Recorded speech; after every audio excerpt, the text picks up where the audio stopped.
Meet Zora, a most remarkable woman from Iran. She was born without hands. Not that such a disability has stopped her from becoming a talented artist. Without fingers to hold her brushes, she paints holding them between her toes.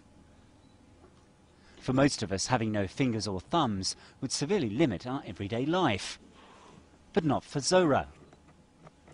For instance, household tasks, like making a cup of tea, are as simple to her as anyone with a pair of hands. Not only that, she cooks her own food and washes up afterwards. She even text messages her friends with her toes. Zora's artwork has been exhibited around the world, and her talent doesn't just stop at painting. She also weaves traditional Persian carpets.